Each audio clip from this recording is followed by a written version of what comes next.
good evening, and good morning, and good afternoon. I don't think that there's actually afternoon anywhere in the world, or perhaps it is.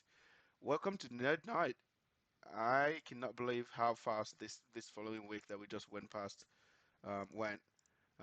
If this is your first time joining us, which is actually, I think someone is here for the first time. So, Gisbert, welcome to the party. And I know you finally found your way in here.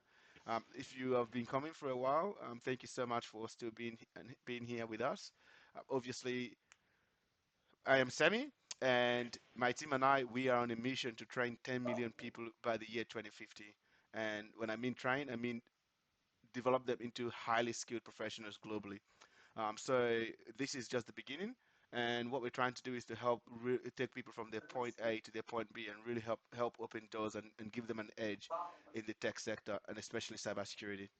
So in terms of, I guess, some of the new update and advisory slash announcements. So I'll be sending out an email tomorrow with a link to a video announcement that was sent out across the whole platform.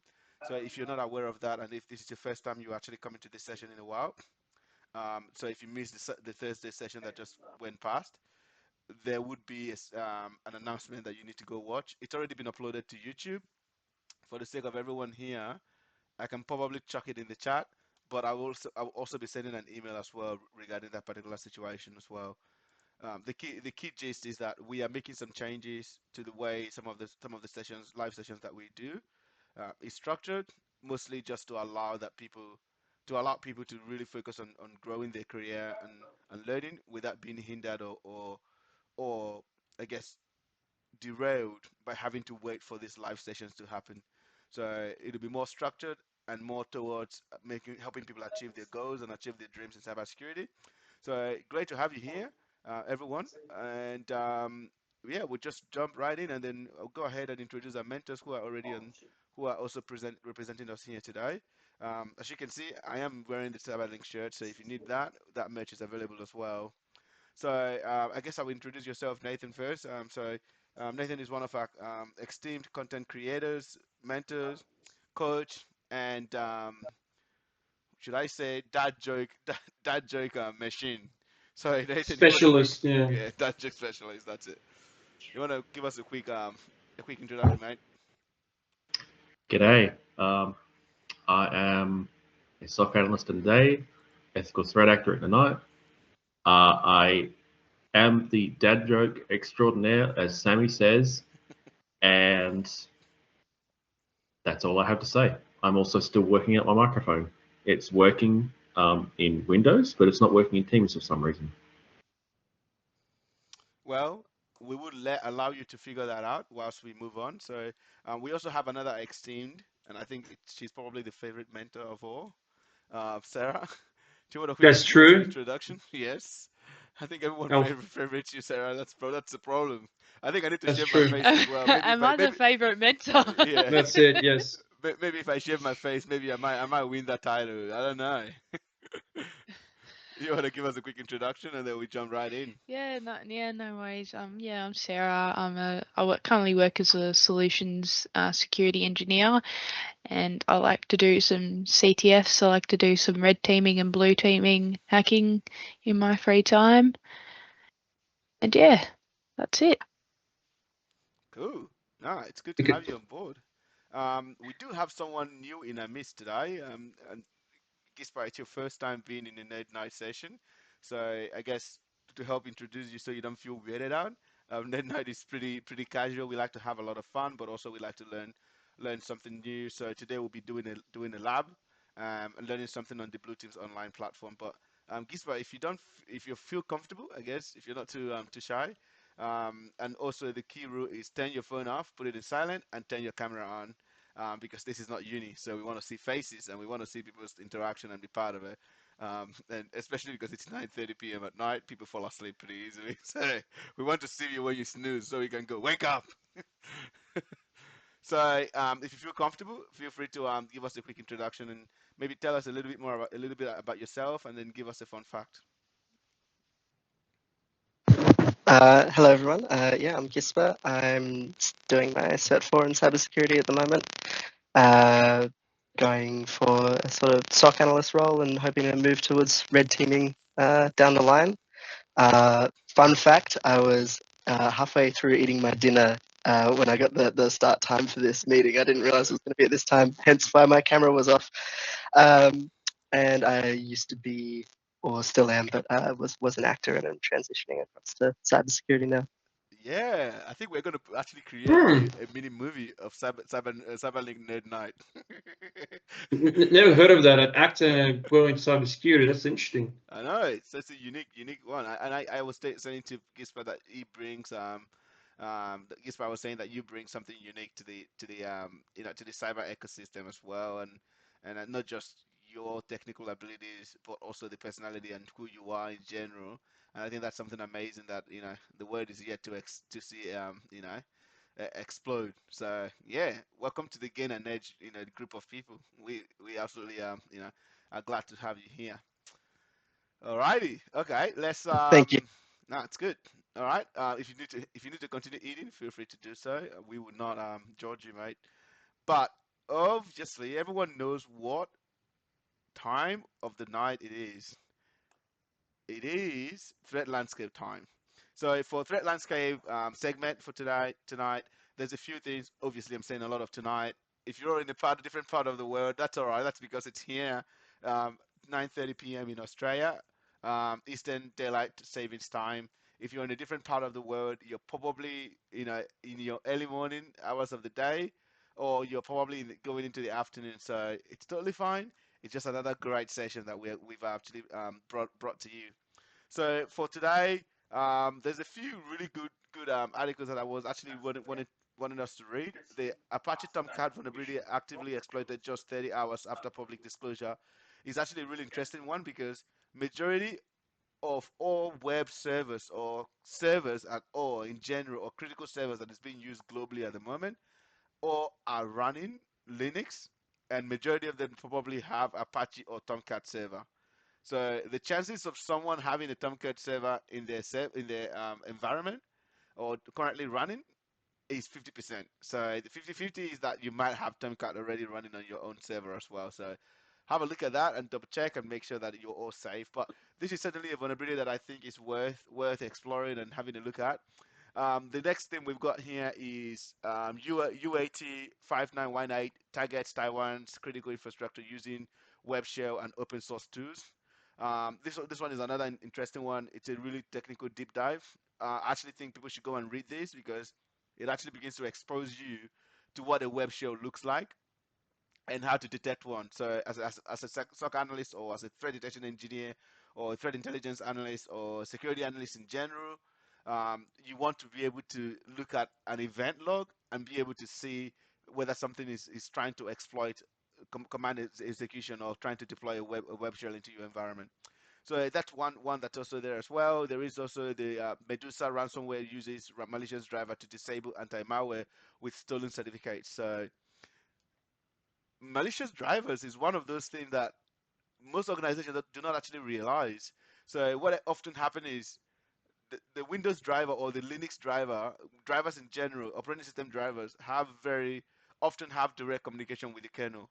And if you've been with us the whole journey, or if you're currently doing your CCSA course, you would have learned what the difference between the kernel space and the user space is.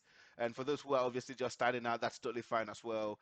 You can go and continue doing your study on the Link Academy, and you should be able to essentially learn a little bit more about what I'm about to say. So the thing is, drivers live between the user and the kernel land. So that means they interact with the most privileged version of the area or zone of the operating system. So if someone is able to compromise a vulnerable driver, which is vulnerable to maybe something like buffer overflow, or something like I don't know, heap overflow, or command injection or process hooking, they would essentially be able to you know gain privilege escalation or run command or deploy an application. I've actually seen where people actually deploy a malicious tool or a malicious executable in place of a driver, right? So that whenever the operating system starts and tries to load that driver, it inadvertently loads a malicious some ransomware. So there's certainly a lot of good things that we could potentially be reading here. So if you guys, if anyone has any preference, I would be more than happy to do. But I think the first one is probably a good winner here. But show of hands, who does want to do the first one, or the second one, or the third one? All right, let's start with first one. So use the team symbol to do it. Raise your hand up. All right, one person, Pedro. That's good. Come on, people, you can find that. All right, 2, 3. I can see 3 people so far out of 11. Okay, cool. That's 3 people. 4, Abdallah. All right. And raise your hand in. I'm gonna count from 3 to 1, and if you don't raise your hand, then we consider that as the first number. 3, 2, 1. All right, put your hands down. And do not vote twice. You're gonna kill democracy. I'm already thinking Abdullah is going to be like, actually, I want to vote twice. So for those who want to do the second one, the one regarding the Taiwanese critical infrastructure compromise, and this one is an interesting one because if anyone knows Taiwan, they would know the background information about why people are attacking the critical infrastructure. So it is actually pretty fun. But I can tell you that it's definitely something that we're not going to be able to cover fully. So we are probably going to be able to scratch only the surface of this. So if you want to do the second one, put your hand up real quick.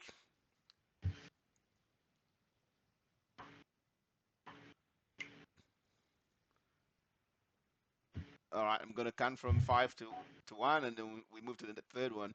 5, 4, 3, 2, 1. All right. What about the third one? Medusa ransomware. All right. You can't go wrong with a good ransomware. Jeez, like, oh boy, it's heating up. Jeez, it's heating up. Nathan, I can hear myself. Who wants to do this? Does anyone else want to do this? We can't have a tie. Come on, people. All right, perfect. And the Medusa people say that. Oh, okay, cool. All right, put your hand up, and we will start. So what's going on here from the Hackers News? Again, for those who are not aware, there's a few platforms that we use here. So I'm just going to list them in here, just for the sake of everyone here. The key point is in cybersecurity, you always have to keep staying up to date, and this is why we actually have the threat landscape segment. The threat landscape segment is to help you immerse yourself into the environment and into what's happening in cybersecurity in general, so that you don't find yourself like an ostrich or with your head stuck in the ground, and before you know it, you're out of date and you don't know anything. And this is actually more of a risk for cybersecurity analysts, so those who do analysis. So anyone who works in an analysis job, you often have your head stuck in the sand trying to find evil, that you fail to lift your head up to see what's changing and what new things are happening. So because of that, I absolutely always recommend that before you start your day, the first thing you want to do is to see if there's any new vulnerability. You want to see if there's anything malicious happening out there. You want to see if we've had another CrowdStrike, blue screen of death, to know what your day is going to look like. So that's why I recommend. So one that I use is the Hacker News.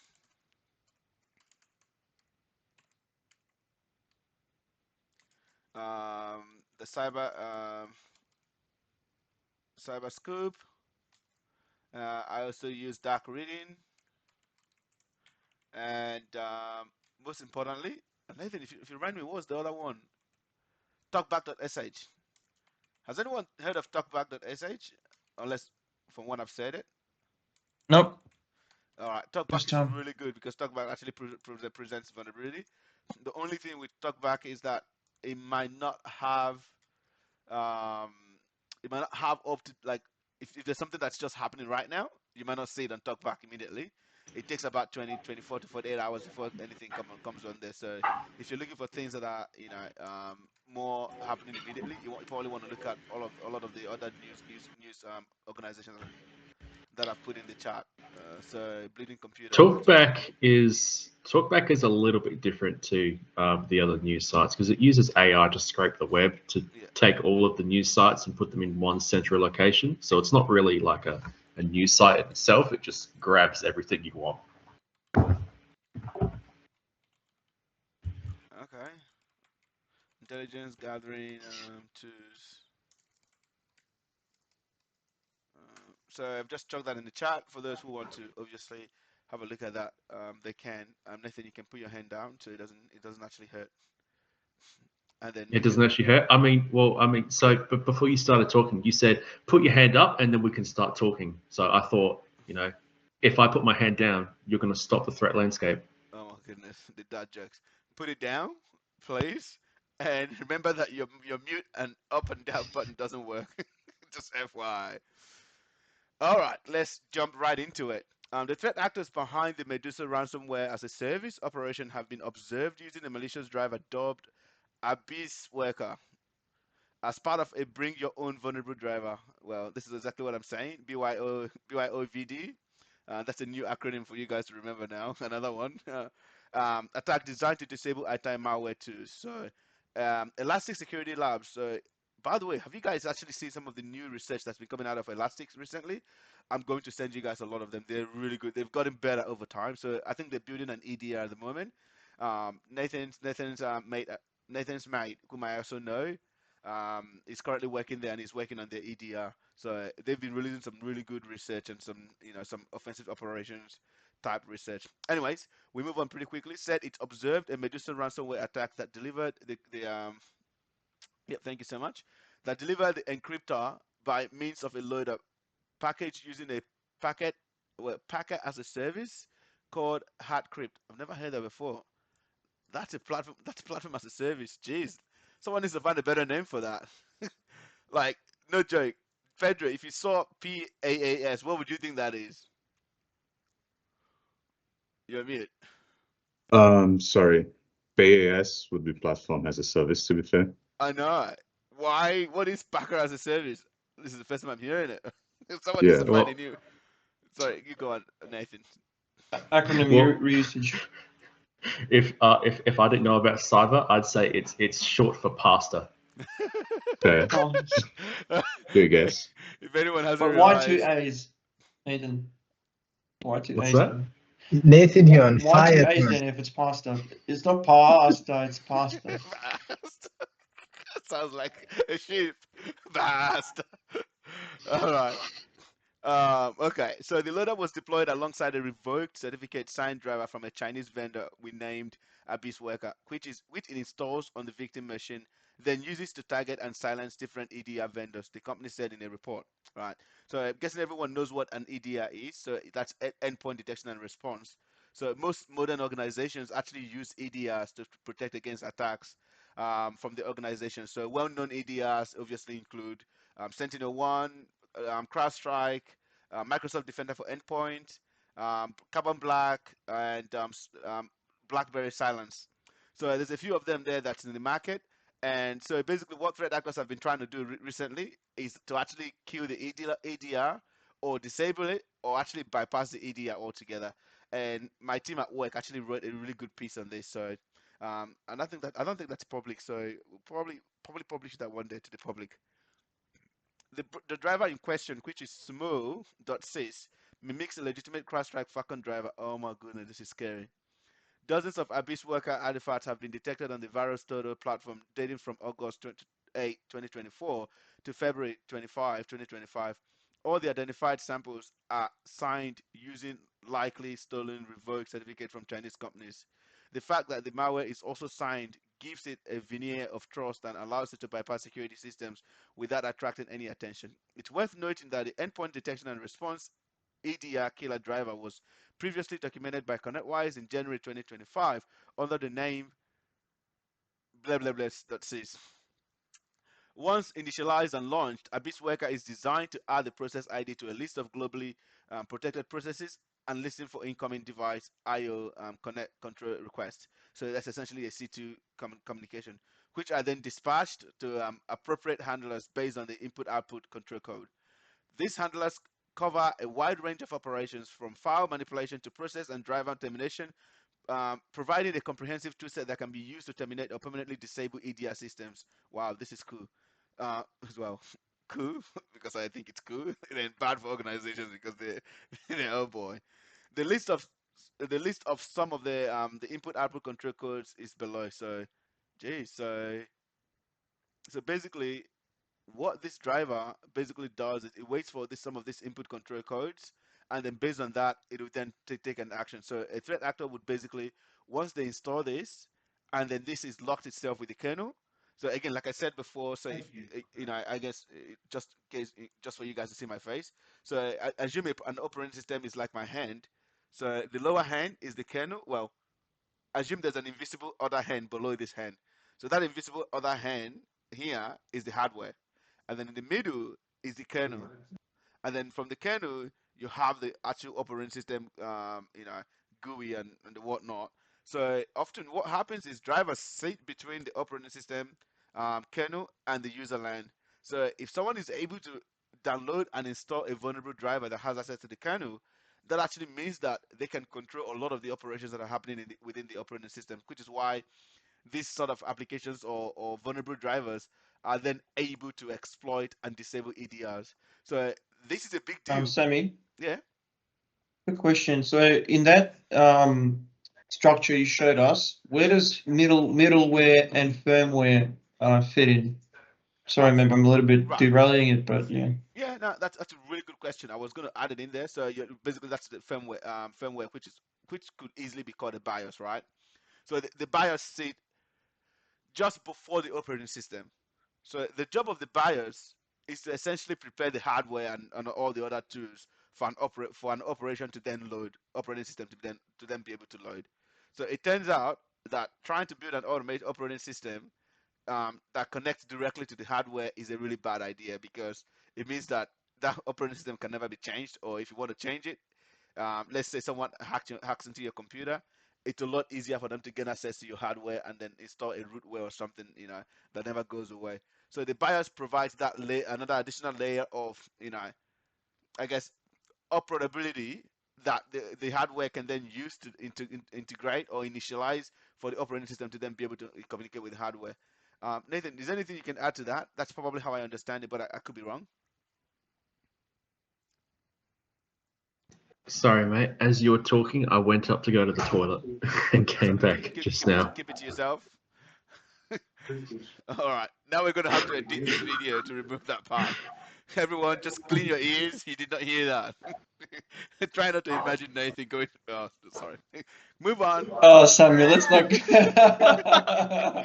Made it worse.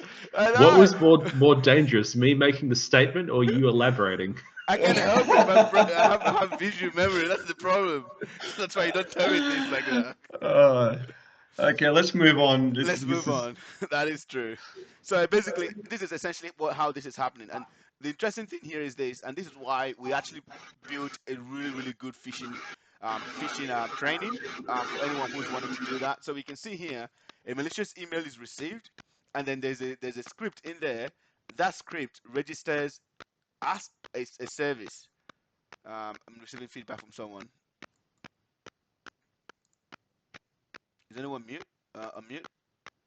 I can hear that as well. I can hear that too. Yeah, I think it was from Nathan. Right, so I just muted him. So Nathan again, Nathan. yeah. So basically, the malicious email is received, and then that malicious email, which is essentially the dropper. So this could be in the form of, again, for anyone who's seen the phishing training or the phishing lab in the Link Academy, and that is pretty cool, right? So and when we did the phishing analysis, you can actually see that threat actors are becoming really clever. That they don't even have to give you a link that you can see. The link can actually be in white text, and you wouldn't know it because you're just clicking around and click a malware to be downloaded. So once they drop this malware, it becomes they register it as a service, and then that service interrupt core operations, remove process protection. So you can see that here, and then also essentially becomes system user, and then from there they can then send whatever, I guess, interaction or communication to a command and control server, and that command and control server can then send this input IO command controls, right? So the threat actor would then be able to say, hey, I need to do this, delete the file for me, and then it'll take that operation, and then another one will also be sent as well, load an API, terminate the process by the process ID, and essentially what the threat actor is being able to do is to run commands such as, let me see if I remember, I'll use PowerShell instead.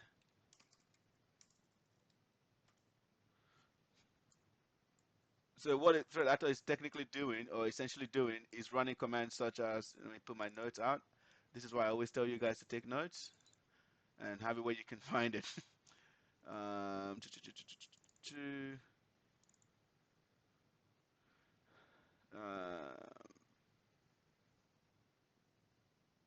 okay, where's my note real quick?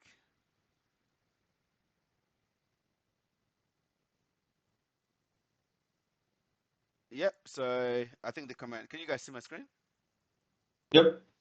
Alright, so the command we're looking for is task list. And so, well, that was a lot. So how about we clear this? And we actually look at task list. And then let's look at what the help is. So can I get something more? / All right, so domain user, so we can list for system specific, specifies the remote system to connect to. That is interesting. I actually did not know that we could connect to a remote system using task list. What do you know? That is pretty cool. Specify the user context under which the command should be executed. So you can actually execute a command, the task list command, by specifying a user. So an example is assuming that this computer contains multiple users, and then you're wanting to see what task is running on a different currently active user session. Now, I say that word carefully, not currently logged on user, but active user session. So typically in Windows, you can only have one session active at any given time, but you can, you can only have one session logged on, but you can have multiple sessions active. So Yeah. yeah, so because of that, you can actually technically log off of this computer for the users, from the user that you currently are, and then log on to the other user without losing any file, and without everything you're doing will still be saved. That's because your session on the old user is still active. So if I wanted to run this command as a different user, if I have privileges and I want to see what that user is doing, I should be able to do that, right? And this is essentially another way to do things like lateral movement and additional enumeration. And then you can actually specify a password. I did not know you could do that. Interesting, right? Display services. Sammy, Yeah. I think is it the same? Am I understanding right? Your explanation, that, for example, if you have a laptop, Yep. like a computer or whatever, Yep. and then when you do like a restart or something, and then you get a pop-up saying that there could be other logged in users, please log them out before restarting so then don't lose any progress. Yep. So is that basically what you're saying, that there could be multiple logged in users, but So using the what? function switch user, you actually have only one current, like you said, Yeah. So process, or yeah. yeah. So you can have multiple You can have multiple active sessions, but Yeah. one logged on user. So Yeah.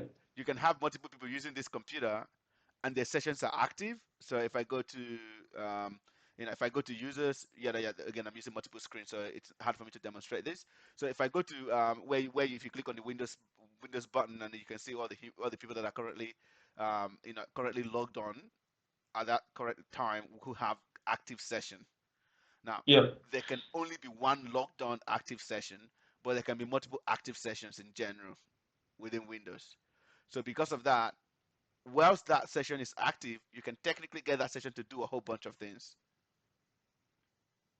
Right. Yeah, but So in Windows, Sammy, but there's like two functions. One is called switch user, and the other one is called log out or something like yeah, that. And I think it's different because when you log out, everything you're doing basically, what is it called? It's called sign out, lock, yeah, and switch user. So yeah, if you sign out, it basically stops everything yeah. So everything that that's means you're running on your killing. Yeah. computer. So that means you're Yeah, killing the session altogether completely. So there's no yeah, longer an active session. So that means your session yeah. has now Okay, been killed. Right. But when you switch user, your session is technically still active. It's just that you're currently not the logon user. yeah, okay, Does that make sense? Does anyone have any other yep. question about this? Happy to help. Cool. All right. So I'm learning a lot of really cool things about this particular tool, task list. So typically we've just found out that we can do a whole bunch of things with this. We can even actually give this an exe or DLL file. So list the task, list all tasks currently using the given DLL name. So we can actually say, hey, give me any file that has this name. So if we wanted to specify a name, we can use that. So we can also do something. We can actually save the output of this file to a CSV, to a list, to a table. I didn't know we could do that before, right? So if we wanted to run this and then output the result to a file, we can use the forward slash and fo to actually put that throw that into a file for us to see. We can also do a whole bunch of things. We can look at status equals this. So you can see status equals running and status equals suspended. So let's try that. I need to kill that. Thank you very much. I'm not sure how much of my screen you guys can see.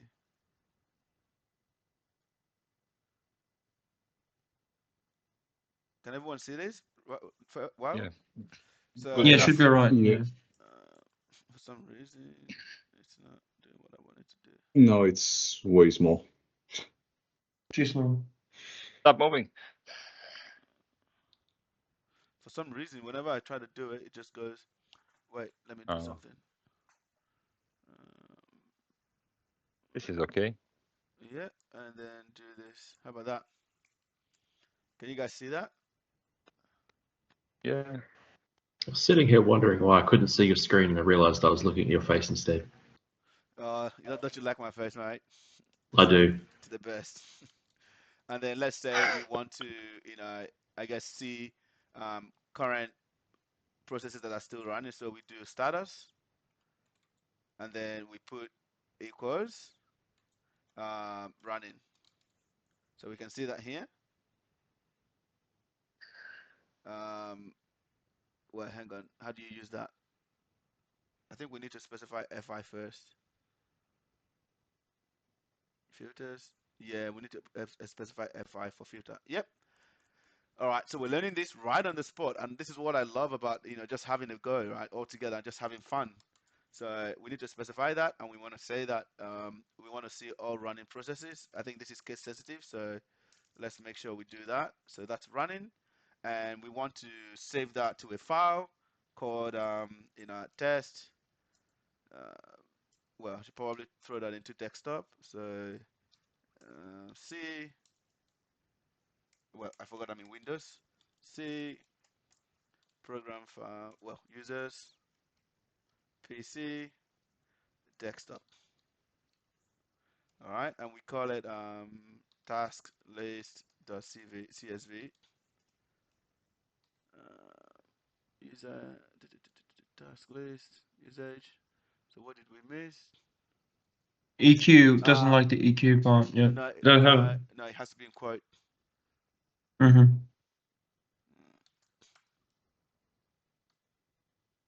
So there should be EQ. Look at Sammy. Look at your path.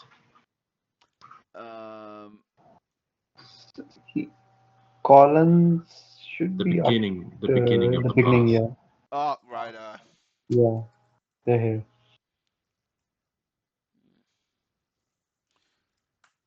Wait, it still doesn't like that. Invalid Huh? syntax. This value is not allowed for faux. Why? So based on what we just saw, we can do faux. Oh, is that a zero? No, it's not. That's why the output format. Remove the slash. Remove the slash after the before the C.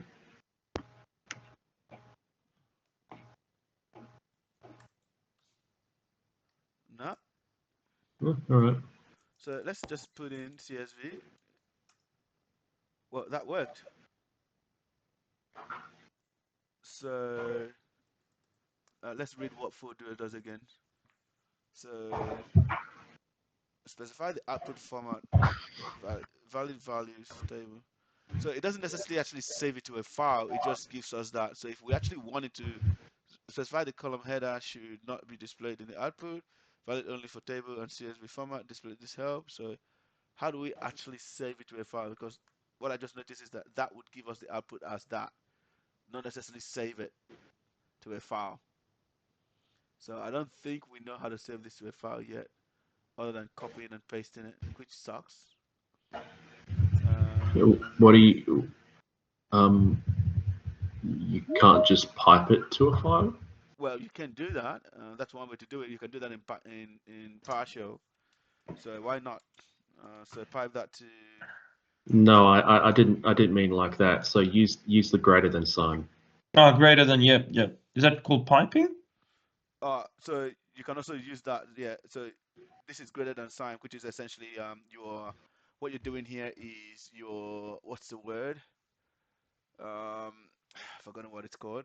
Creating a file and inputting the outcome of the command. You're directing the output directing the of file. whatever So, you yeah, enter that's the and word. saving it as a file. Yeah.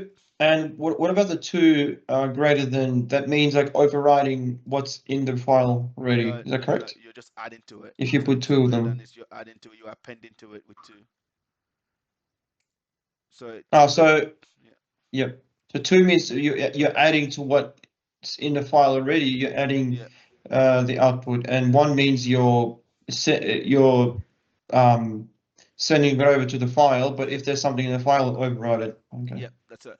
Sorry, guys. I know this was not part of what we're meant to do today, but this is a really good tool to know how to use. And basically, what we can see all the dodgy things that I've got running on my thingy. So we can see video UI.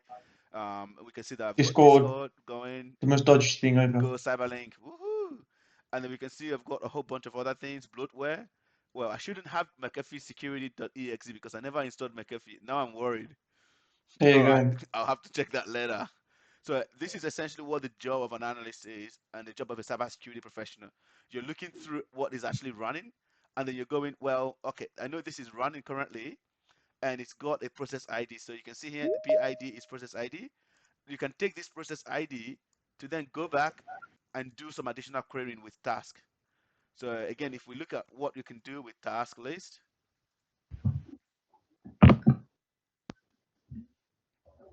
so we can see a whole bunch of things that we can do. So I do encourage people to play with this tool and learn how to use it, but we can actually specify a process ID as well. So you can see here, PID. So as a filter, you can actually specify a PID equals, so basically the same command we ran before.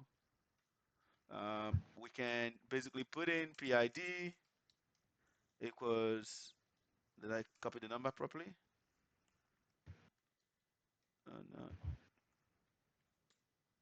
Yep. And then we don't necessarily want to save this to anything. So I'll get rid of the filter. And there you go. So this gives you a really nice view of things. So just to clean things up a little bit. So yeah, this is certainly a good command in Windows to learn how to use. And this command is part of the command that you guys would have learned in the CyberLynk Link Academy. So it's certainly something to keep in mind there. So basically, that's essentially what this particular malware is doing. So it lists a bunch of processes. It can do that, and then it can also kill. And this is essentially how it goes and kills an EDR by process hooking that EDR and then killing it from the kernel side of things. And that EDR is essentially going to die, and then that way it's not able to work anymore. So the use of custom malware other than encrypting payload is relatively unusual in ransomware attacks. Most attackers rely on legitimate tools living off the land and publicly available malware such as Mimikatz and CoverStrike. So what this means, with that, I just basically bypassed everything just to come here.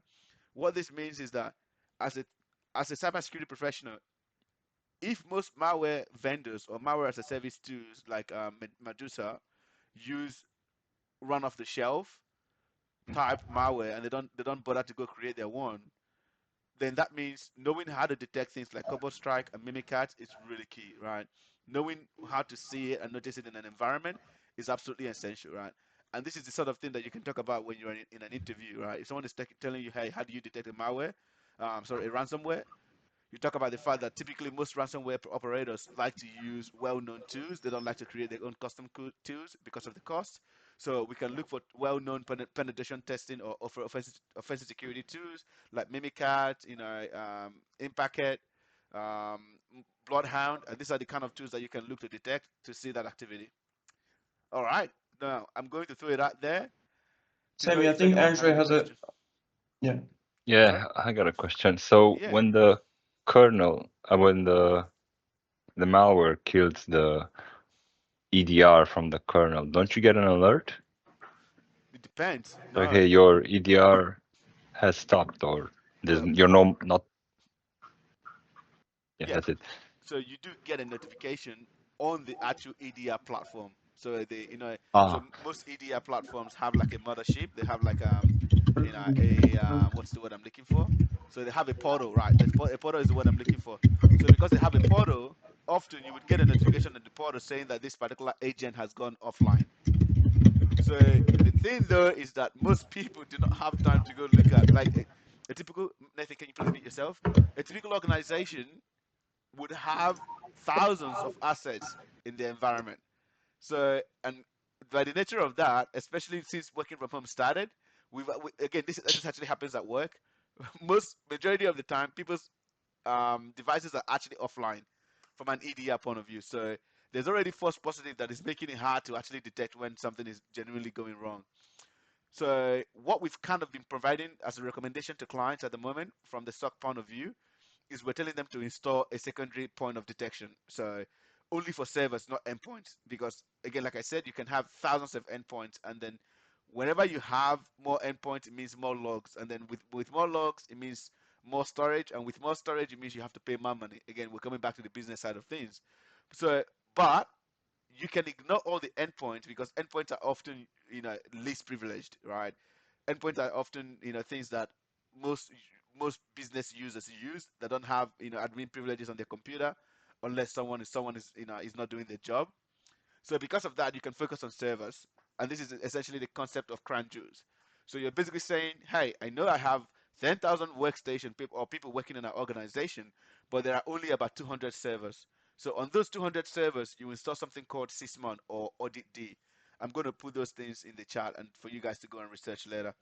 But with that, I kind of want to, know if anyone had any other question before we jump in. I do apologize, guys. We're going to go a little bit late today because this wasn't planned and I just felt like doing something technical rather than just reading a bunch of text. Does anyone have any other question? So I've put the both of those things in the chat. Alrighty. No questions from me, but I think the idea of doing what the article was talking about and then turning it into an exercise was fun. Yeah, it's good. All right. Perfect. All right, Mr. Nathan, I will give it to you to take us through a good old, perfect, awesome, nerdy CTF. Yeah. Alrighty. I'll share my good old screen. That would be good and nice. Oh, we should stop. Can everyone go to Blue Teams Online and go to this exercise? Can you chuck the link in the chat, please, good sir? Absolutely. No, actually, I can't do that. It's too hard. You need some hard knocks. All right. So, does anyone here not have access to Blue Teams Online? Again, obviously, just for the sake of it, so Blue Teams Online is a partner of CyberLynk. That's why we're able to use their platform. So on our platform, we do not allow any other third party. And the reason, and actually want to be honest with you guys here, the reason I chose to bring Blue Teams Online into our platform is because we don't have those labs yet, right? So because we don't have those labs, and because CyberLink cares about the outcome and what we promised every single person on this call, we needed to partner with someone to ensure that you guys are actually gaining hands-on experience, other than just doing the labs that we've got on the Link Academy. So there's stacks of labs on the Link Academy, but they're not gamified like what you see on here. So yeah, I'm really keen for us to continue to do this. If you want to buy the pro version of these labs, please reach out to me. We can sell those to you. Again, Andre, you and I've got a call tomorrow, so we can sort that out. But if anyone else want to get the pro license, Nathan, can you click on the pro for a second, if you don't mind? Yep. So to become pro, I often recommend the one year plan because this is a. Can you scroll down, sir? Thank you. So this is 144 pounds. So again, it kind of comes down to around 250 Australian dollars per year. And this money can actually be claimed back at tax time as study. So The money you're spending for this is absolutely tax deductible. And if you want to buy this, just reach out to us. There's a sale going on at the moment. We can help get you that deal. So rather than buying it directly from the platform, you can reach out to us and we can buy it for you, and that way you're supporting CyberLynk as well. So, but if you don't have this, a lot of the labs we're doing are free, so you don't have to pay for any of this.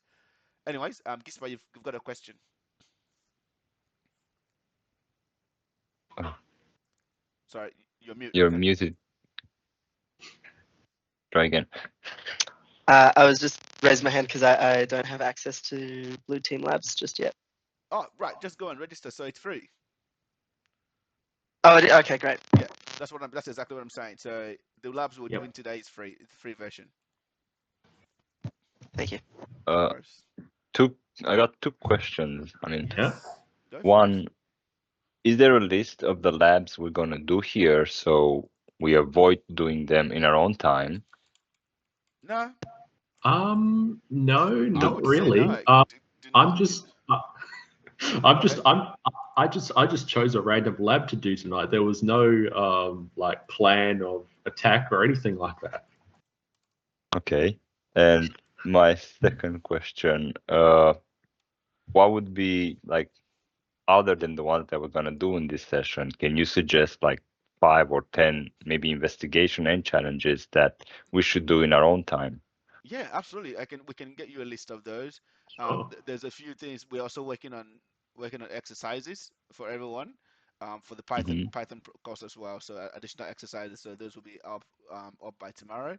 So we can send a list out Cool. to everyone. Now the interesting thing is a lot of the ones that I kind of want you guys to start knocking off are actually in the pro version. So yeah, Okay. if anyone doesn't have that pro version, that might actually impact your ability to to see some of the really cool ones. Because I was looking through some of the challenges today, and some of them are not really related to let's say, a SOC operation. And if I want to be on track to get as fast as possible to getting a job, I want to do something that benefits me the most. Not that they're Yeah, not yeah. interesting, but yeah, that's Yeah. why. Don't worry, we'll send you a list. That's all good. What I do recommend as well, obviously, when you're starting out, is to finish all of the free ones first. And then that gives you a really nice starting point, so that when you then pay for the pro, you can see, oh, there's a reason why I'm paying for the pro. So there's not a lot of free ones. There's at least about on that investigation. There are how many? Let me see. There are 10 labs on that investigation that are free, and then on the challenge there are. If I can filter for a second.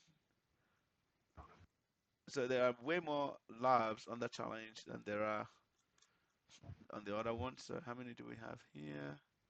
40, if I remember correctly. Is it 40? 1, 2, 3. I'm just saying. So a lot of them have been retired. One, yeah. Again, anyways, so there's a lot of really good labs. There's almost about 50 or so labs that are available to you for free. So we're gonna continue to knock off those free ones, and then once you finish the free ones, then if you really want to go on and pay for it, come directly to us. So there's no need to spend my money if you haven't actually finished all the free ones. So there's a lot of really good ones to do there.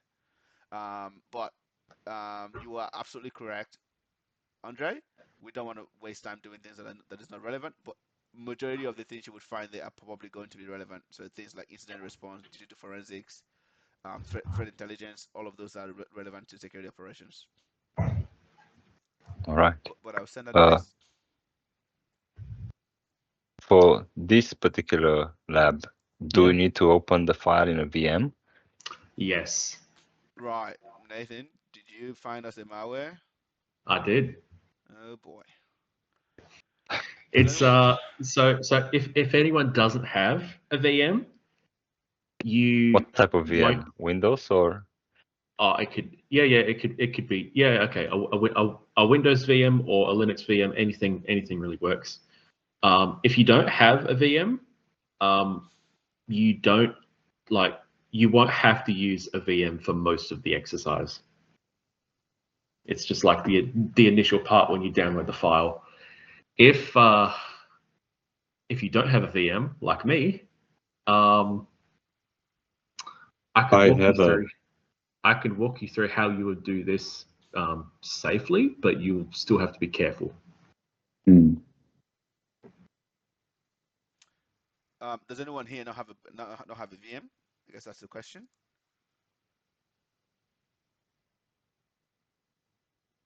I have it, but on my other computer. I need to look at this if I have a VM here. Yep. At least if it's accessible. So I suppose I can just share the screen with the VM. I have the file open in my end, if that helps. Not sure if that breaks the whole idea of. Yeah, so we're basically trying to make sure that every single person actually does it. So this is not a watching one today. Yeah. Yep.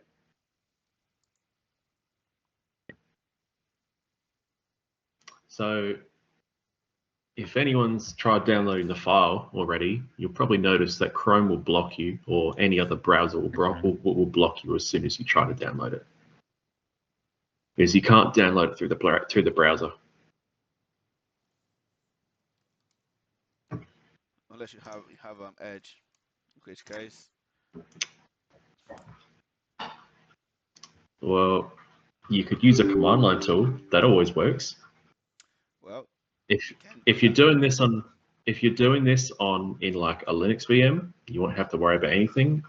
Even if you are doing this in a Windows VM, you probably won't really have to worry about anything. If you want to analyze this on Windows, you'll first have to go to like the Windows security settings and add an exclusion. So what that means is you create like a file on your desktop or something like that, and then you tell Windows Defender to exclude the directory that you want to download the file into, so that it doesn't go and delete the malware before you get to do anything to it.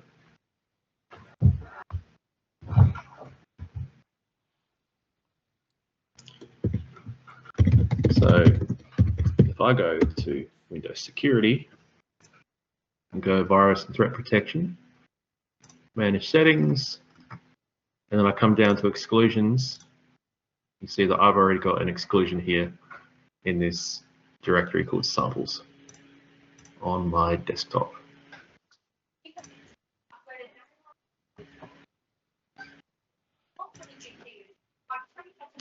Yeah, how far has everyone gotten? Like, yeah.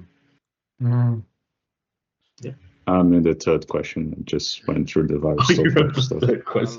I love this. This is proactiveness, Pedro. Loving it, mate. Kill it. That's it. Well, if Pedro's already going through it, I should start too.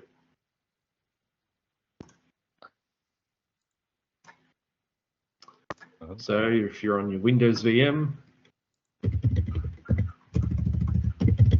and then you open PowerShell, or actually I think I've already got PowerShell open, yes I do.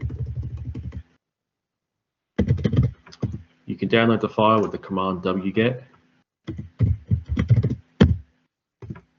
and you have to specify the argument out file to actually save the file that you're downloading as a file to the disk.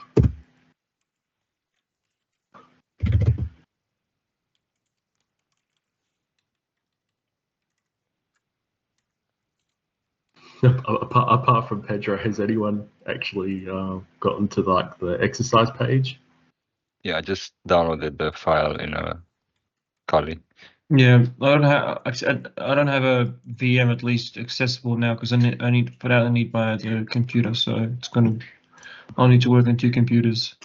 Essentially, also my VM, the system with my VM is not like I don't really have it here at the moment. All right. Yeah, so to avoid excuses, so everyone must complete this by the next mentorship session that they have, which is next week. So this lab has to be completed by everyone at least before Tuesday. So whether you've got a VM now or not, that is completely fine, but this needs to be completed. So this is not an optional lab. Because if you knew about that we needed a virtual machine, we would have prepared it, but it's like a last minute sort of thing. Yes. Yeah. So that's why I'm giving you to Tuesday, Alex. Honestly, you only need the VM for the first question.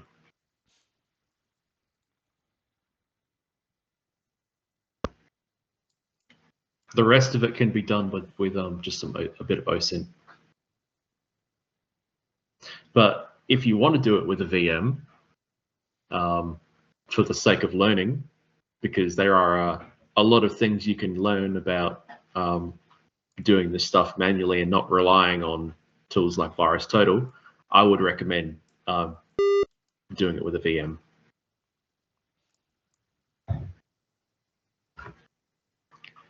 So the first question is, what is the SHA-1 of the hash value of the sample? So does anyone know how to get that? I don't remember the exact command, but I think there's like a SHA something file name. I used And That would be something that like would that. be get file hash. Then you specify the algorithm Yes. to shout one, then the name of. Something like this, Stephen? Sorry, yes. Yeah.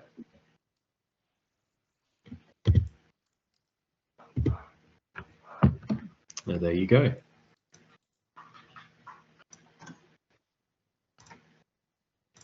Are we supposed to be hashing the file that It's think- it's the I think file so, inside the zip, yeah. Nathan. Ah, right. Yes, it is. I actually completely forgot about that. Well, because that's what it is, and I mentioned that I was going to do it in a VM, I'm just going to jump into my Linux VM.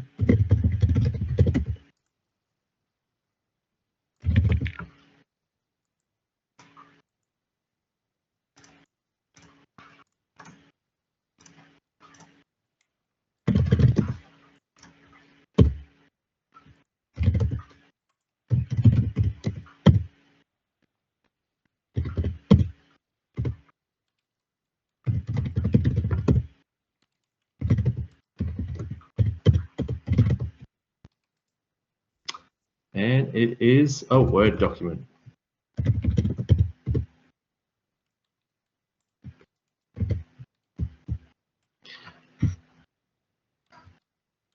So, would anyone have any idea what to do from here? Need to navigate to the document. Sorry, go on. I can barely see your screen, but then I got it. Let's actually just try and zoom in. You're in the sample, yeah. You need to extract the hash now with the proper command. If I get it correct, is SHA1 -C and then the name of the file. -C, eh? Oh no, sum. Sorry, forgot the sum part. Yeah, that's what I thought. -C or that. There you go. What? That will be for Linux command, right? Sorry? That will be for Linux command. Can't understand what you're saying. What did you say, Steve? He's asking if this is for Linux. Yes, this is for Linux. You can do the same thing with Windows. Okay. I have, will I say, like a question, or not really a question, but Yeah. I just wanted to ask, like that. This will be to Nathan and Sammy. Like, is there a case, like, since this file is in SHA-1, is there a case? Have you witnessed something like when you like real life hash collusion, like maybe a genuine file we flag that malicious, like a false positive or something in real life?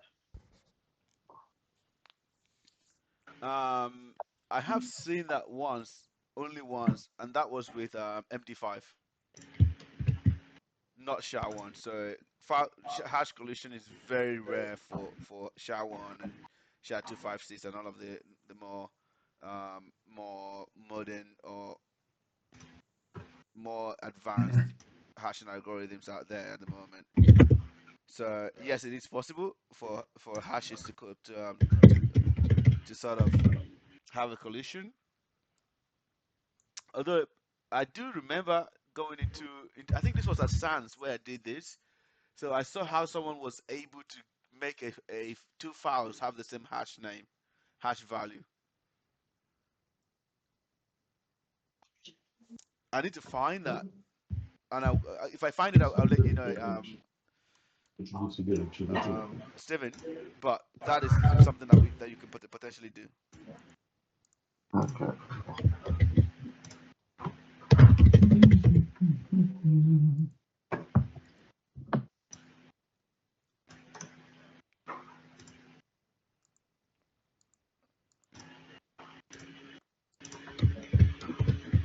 Oh, right.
I see now.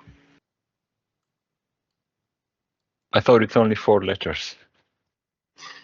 Yeah, the format, or at least the way they've formatted the question, is a bit misleading / unclear.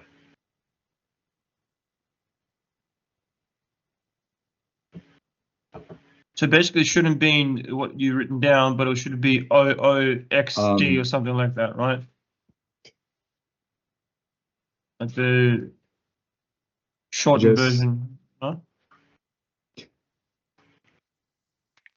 Yeah, I'm just copy and paste from VirusTotal. So Yeah, the key word I noticed was, according to VirusTotal, what is the full file type? I thought, right, okay. I'm not going to get the answer if I just see it in Linux and then try to guess. It has to come right off of VirusTotal.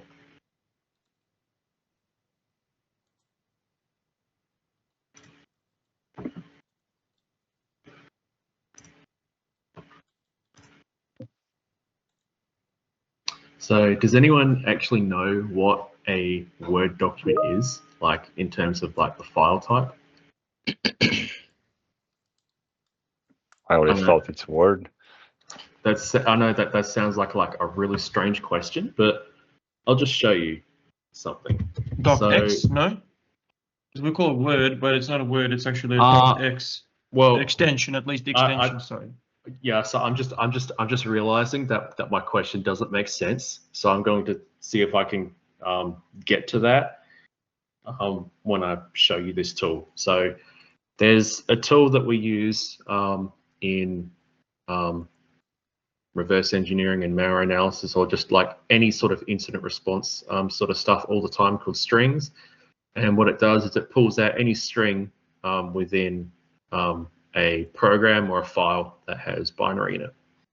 So if I just type in the command strings sample.doc, this will pull out all the strings that are contained in the Word document. And if you've noticed already that you can see some directory paths with XML files.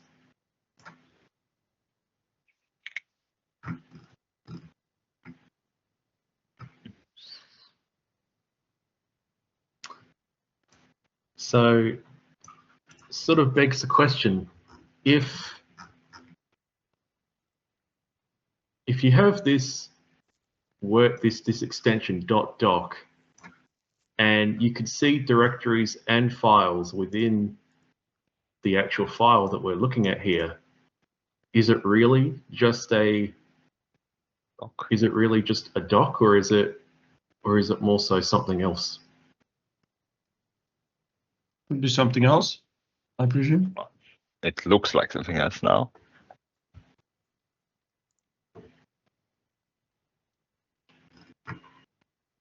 What do you use in Kali to open a doc? You could use Kali to open a doc. I mean, had what? to download LibreOffice. LibreOffice. Yeah, just put Kali LibreOffice in the browser and you find some guides about it. It's just a sudo apt-get, but still. What is the .doc extension? Actually, maybe I should ask, why are there XML files in a Word doc?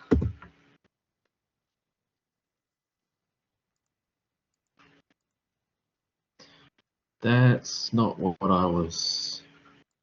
That's not what I was wanting to search for.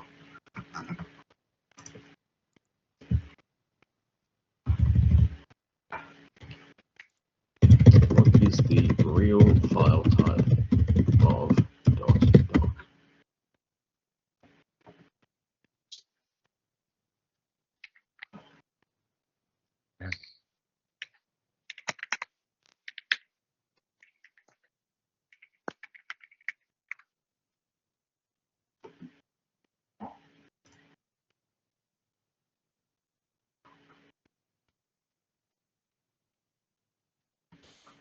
I don't think Adaib would be a good place to find that information. No, I don't think so either. I know what you're saying, but I've always like- just called it an XML. It basically Windows Word So- document are basically XML files in the back end. No, they're not actually. Right. Like look at this, Sammy. Strings, you see directories, and you see XML files. Yeah. I'm trying to get everyone to research why directories and files are within a Word doc. Right. I know what the answer is. Right. But I want to see if people are going to go down that path, because this is what you learn by trying to do this with a VM without relying on VirusTotal. Yeah, I'm trying to get into VM right now, so I think I hope I can catch up.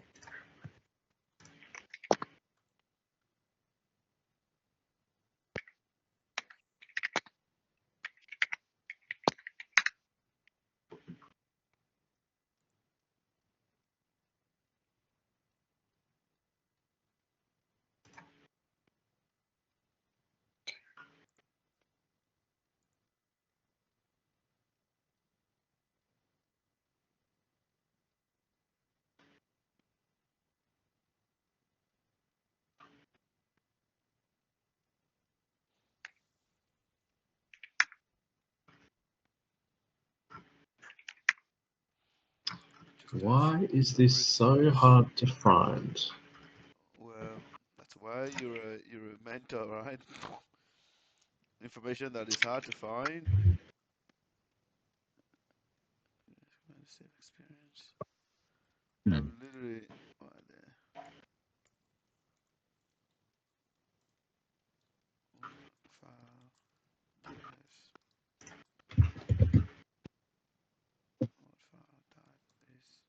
File. What's the...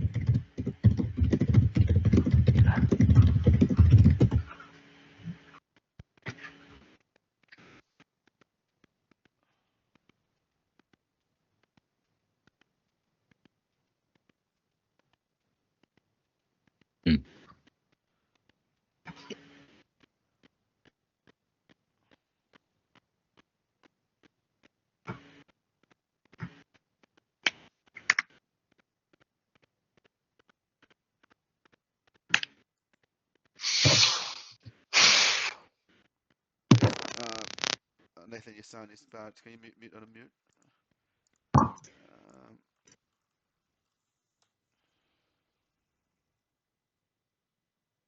Does that link help? I guess perhaps maybe not enough of what you're looking for. Nathan, if I may ask, do you mean like the extensions of identifying the extensions of files from the maybe like for it with X form or something like that? So I'm trying to get you guys to work out what the underlying file type is for a Word doc, because it's going to help you analyze what is actually in the document without having to actually open the document yourself in Word and potentially execute malicious code. And it's not OpenXML. It's not OpenXML. Interesting. It has XML in it. Well, is it open document format, ODF? No. I'll just give you the answer. So try and change the file extension to a zip and then extract it. Oh, so it's an archive. Yep. That's why it has directories within it, like because it is an archive. I thought that only applied to .exe files. No. Interesting. Okay. Is it a zip archive? It is. Is that, from what I can see, like a zip archive in like a tree structure sort of thing? Yep. And it contains XML files. Yep. A Word doc is just an aliased zip folder. Really? Yep. So I just extracted all of the directories and files that are within it. So now I'm looking at all the XML.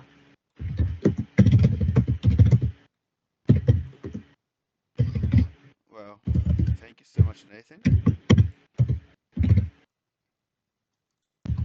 So this is why Word is able to do what it is. So instead of like storing like all the files in some weird proprietary format, for images, it'll store all the images in an XML doc. For fonts, it'll do the same thing. For general settings, what you want to apply to Word or a particular document, different web settings and themes, and all of those settings are stored within the XML files. Interesting.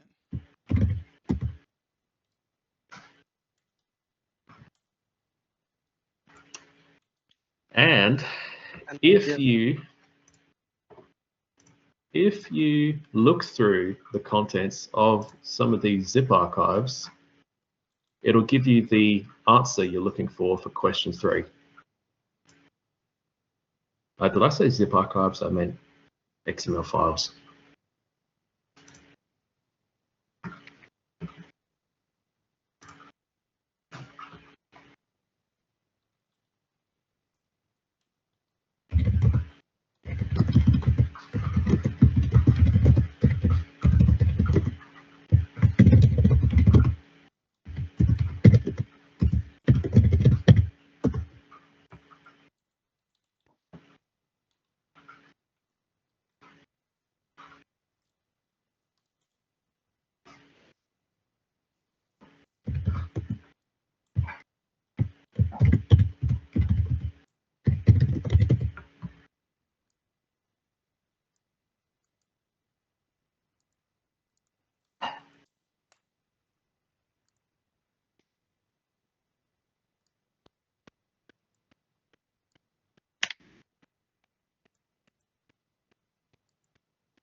So I don't know what the answer is to question 3,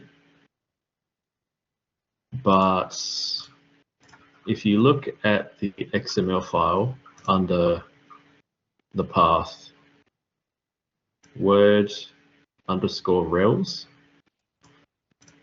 you'll find one document that says document.xml.rels, and you'll find all of these URLs in it by this particular domain called open XML formats. And if you look under the details or no relationships under in the virus total results, you'll find the same domain. And many of these have been flagged. Or shouldn't the answer be this then? As being malicious.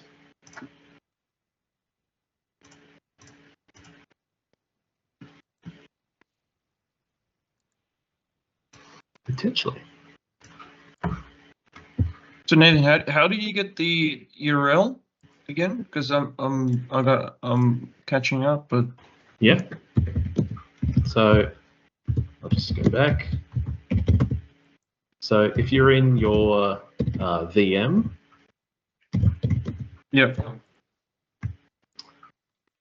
I'll just.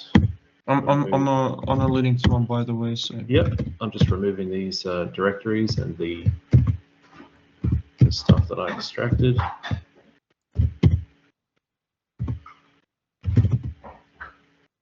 So you've extracted the zip folder with the sample.doc, right? Yep. Yep. So if you just go unzip sample.doc, unzip, extract. Yep. Oh. Is this how it was? Is it what the person that did this? Is it how it's done, or is it just your way of solving this CTF? This is how you would solve it if you were not going to rely on virus total. Oh, okay, so you're actually showing us like an alternative way. Yeah, thank you. Yep.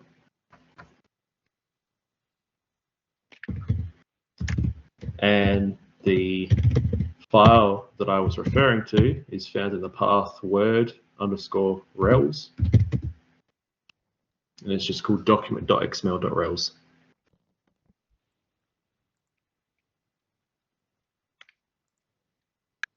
Okay, so you did that, unzip, and else. I'm just trying to understand the steps. So, yep. Oh, so now you have, so okay, if I do ls on my side. Okay, so I have the same thing. Oh, word.rels. Ah, wait, so the word directory is the word/rels one, is that correct? Yes, that's right. So what's the rels about? Relationships. Okay. Yep. But if I just put in word, just for the sake of it, yeah, because it's giving me the same thing. So why did you use the word/rels, not just cd word? CD word and then CD rels. Oh, better still, why are you going to do rels? Ah, there's a rels one. There's a rels one. Sorry. So there's a. Wait. So in Word, there's a rel. So is that a oh, man, I have been in Linux for like ages. So earlier on, before I opened up got it. Yeah. This document, I ran over the file with a script that I wrote a while ago for detecting URLs within documents or files, and it sends all that information to VirusTotal and other security vendors, and that is ultimately how I found some of these suspicious looking URLs that we need to use to potentially answer the third question. Otherwise, if I didn't do that, I would just have to read every file and just guess, which would be really tedious. Every file, so every file you mean in the sample doc, right? Yep. I would have to go through every directory, manually open up every XML file, pull out as many URLs as I can, and just manually scan them, and that would be really tedious. There is another way as well. So if you go to community, there is a report from a Joe sandbox stuff in the virus total. Yep, that is another way. So if you go there, it points out to the one that's like malicious and stuff like that. So Joe sandbox, if you keep scrolling, it should be there. As also any.run as well, because the actual exercise on Bleach Yellow actually tells you to use any.run. So how does any.run help you in this situation? So basically, you can search for that hash value as well in there. Yeah.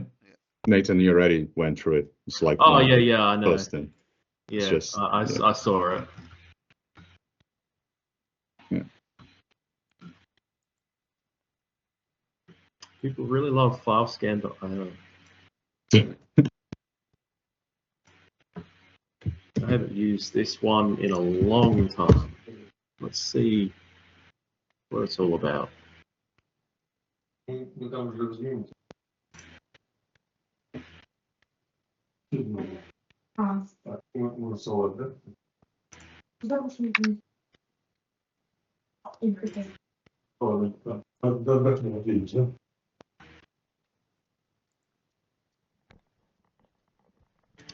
Interesting.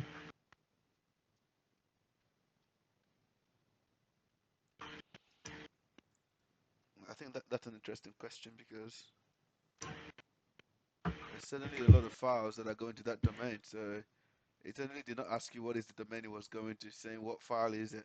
So extract the URL that is used within the sample and submit it. So like that question doesn't even make any sense because there's multiple URLs. Yeah, I know. It's gonna make you guess.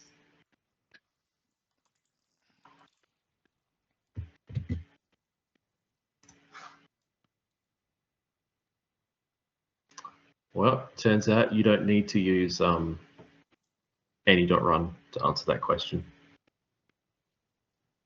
Any sandbox will do. How did you figure out which URL it was? So I'll just put a link for this in the chat. I just got this from the VirusTotal community. It's just a report from another sandbox called filescan.io. And if I go back to the indicators under the malicious one, it just pointed out this URL here that it says is malicious. So then that should be in one of those. That should be one of those URLs that's in that file. Then? Yeah, because the next question is literally what file did you find it in? So I think it's in that file that Nathan was talking about. So Nathan's pathway, Nathan's way that he did it before basically is the same exactly way that you can find this answer as well. Oh yeah, because I got that one right with the file. I just couldn't actually find which URL it was. Yeah, that's exactly what I was complaining about because it's not obvious that one of these is malicious. No, like it's not. Someone could have named it evil.xml.reals, but the one thing that I see that it's a dead giveaway is the double extension. But that's fine though because reals files all have multiple extensions in general. Sorry, I just said something that I think some people might not necessarily know. Do you guys know what double extension is and why that's suspicious? No idea. Right. Usually the OS just look at the last extension. Yep. Right. That is correct. So the operating system will look at the file starting from the right to left. So it'll look at the last extension. Sorry, it looks at the file from left to right. So it'll look at the last period. Right. So Nathan, if you put that extension again, so yeah, right in the screen. So the OS is going to look at it the way Nathan is highlighting it right now. And to find out what type of file it is, it's going to look for the last period followed by a few strings or some characters, right? So it doesn't have to be strings. It can also be numbers as well. So there's no rule on the fact that you can only have letters in the file extension, right? Because of things like PHP 5 and PHP 2. So you can have numbers in there. I'm not quite sure what the rules on extensions are. I don't think there's any. Nathan, do you know of any rules on extension? On how to No, use extension? there's not really any rule on it. Yeah. So Yeah, basically, as an incident analyst, someone who's looking at a file, wherever you see a double extension, that should be ringing alarm bells in your head, right? And that should require additional analysis. I feel like absolutely. it's worth noting as well that if you were on Windows and you weren't showing your file extension and it was a double extension, you would just see the first one. So just say .xml, which Yep. is what people use social engineering on a executable that doesn't look like an executable. Yep. Alex, mute. Yeah. I'm trying to mute him, but literally it's hard. Alex, you need to go build a man cave at the back of the house so you can have peace of mind.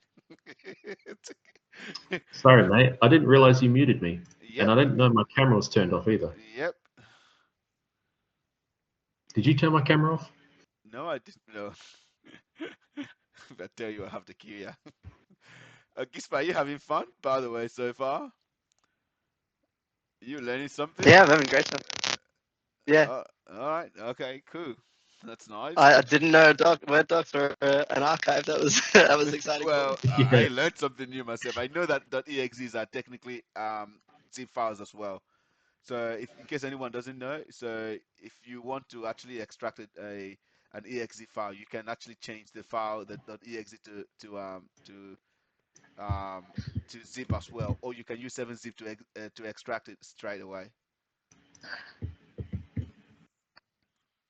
So this is essentially what you have to do if you're doing malware reverse engineering or doing incident response.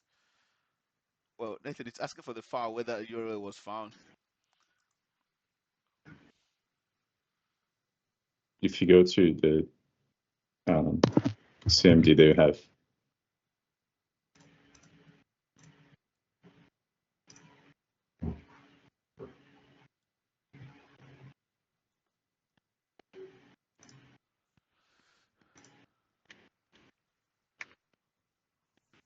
So talking about the question number 3, so how would it be done using VirusTotal, not going to filescan.io?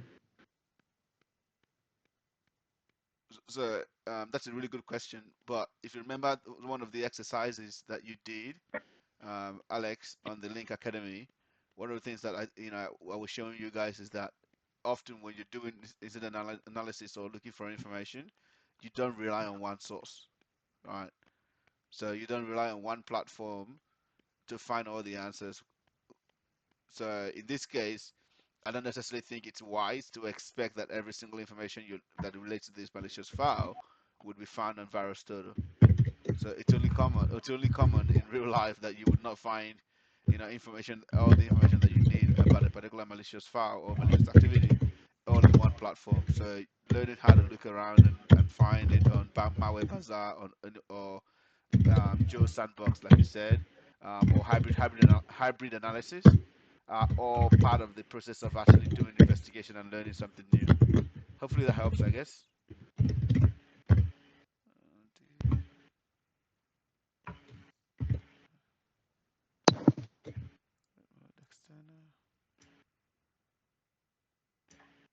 Because Pedro said about the what is it called? About the community tab, and then you go, and then all of it it goes to different like Joe security or whatever other sandboxes. So yeah. Yeah, that's how I did this challenge at least. So did you find that URL somewhere here, or you actually had to do the same thing and go to an external? I look at the relation one, and then I just had a look on the report itself. Yeah, from file So scan. just cross check. Yeah, so from the Joe whatever. So yeah, just relied on the information that from the community.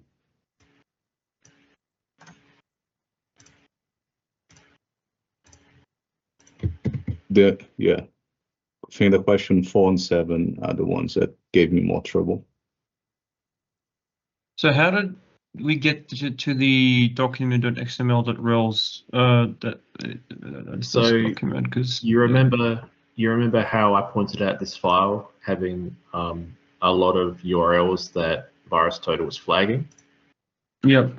I just copied that text into VS Code and just used the keyword word processing drawing, which was an IOC that file scan, or at least was a keyword in the path that filescan.io picked out. And so I just searched that in VS Code, found it right here. I know that I grabbed this out of this document, so this is the document to the answer.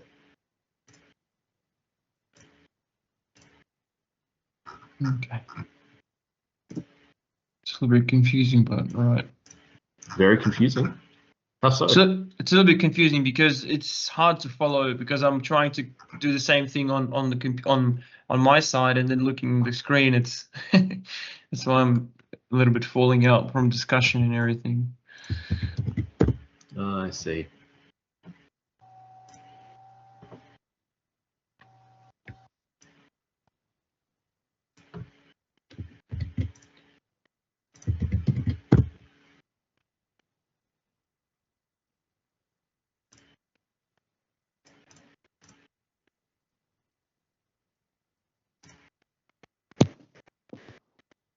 Now, Mr. Sammy, do we need to wrap this up? Because it's almost 11. Well, we do. So I guess everyone basically needs to go and complete this, and once you complete it, please go ahead and post it on LinkedIn.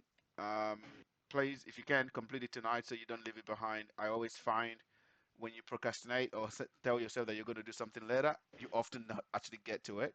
So if you can complete this tonight, that would be really nice. We do apologize for letting today's session go a bit over time, or not a bit, a lot over time.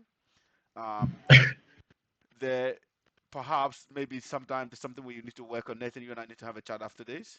We need to fix your audio, and also maybe we need to be a bit proactive about letting everyone know if we're going to be having something that requires a live so everyone can come ready. But I think that everyone should technically be coming ready for the live or coming ready with the live regardless anyways. But look, I want to say thank you to everyone. I'm going to complete this as well, so I'm stuck on question 3 so far. This is a learning journey. Please do not feel frustrated. And if you really don't know how to answer it, you can obviously look at solutions that are online. The whole point is to complete it and to learn the process. And I'm actually very glad that Nathan ran this one today because he was able to explain and actually show us a lot more. And this is often the case, right? When you've got a coach and a mentor, that coach and mentor actually helps you, learn things that would otherwise you would not have learned if you had just gone online and just completed that, right? Because you would be completing it based on your current knowledge. So Nathan, thanks for letting us know that docs files are pretty much just zip files named a different nice and fancy name, according to Microsoft, trying to make it proprietary. And I guess looking at this from a really, really I guess suspicious lens for a second, which basically means that threat actors can actually add their own XMLs and package it as a docs file. Oh, absolutely. All right. So a question. So what's an XML file, basically speaking? I'm a little bit brain freezing now. Brain farting now, to be honest. Have you ever looked at a HTML document? Yeah. HTML is the same thing. Oh, so is it the same thing? Pretty much. XML and HTML. So where does the difference come from in naming?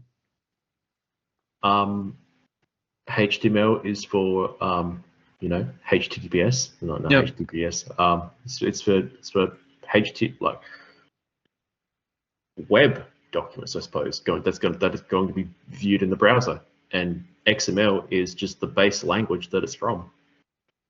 Like you can XML is it's just a file format for storing data. That's really all it is. So what's stored usually in XML files? Like what data? Website data, or let's say I have a shopping list that I made because I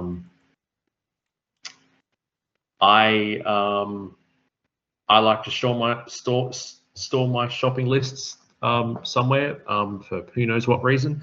I decide to save it as like a document or something in some program that is going to open it up later, and it needs to store it in some place. It may choose, oh, I'm gonna save that data in the XML format, and then when Nathan opens up his note-taking app again, I'll just reopen that file and then load the data back in. Does that make sense, or is that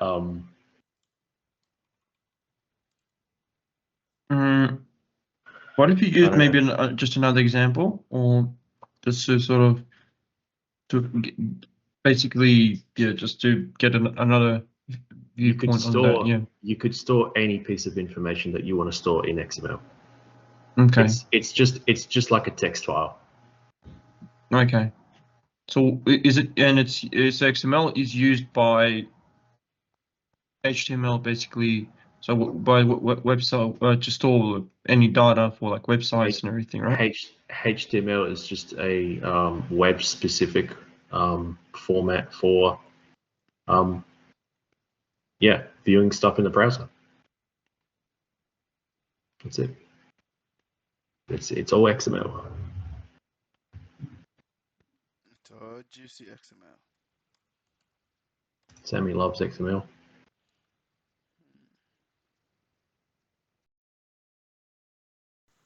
All right. For those who will be watching this later, the exercise to complete would be in the chat. It'll also be in this YouTube comment section as well, or perhaps within the description field of the YouTube channel. Go ahead and complete that, and go ahead and post that. Once you've completed, go ahead and post it on LinkedIn. Talk about your kill, and then that's how you get that visibility. But ultimately, make sure you're learning through this process. You stop sharing again. Thanks so much, all. Have a wonderful session watching this later, and we'll continue the live session here. We wish you would join us in person. Well, on live on the virtual live session, not necessarily in person. The stake that's available is just for myself and Nathan alone. So it's been an amazing session so far. I think we're learning a lot. And we'll catch everyone later when you do show up. We'll continue on to the live session. So no one should jump off. If you're here live right now, this is just a goodbye to those who will be watching this later. See ya.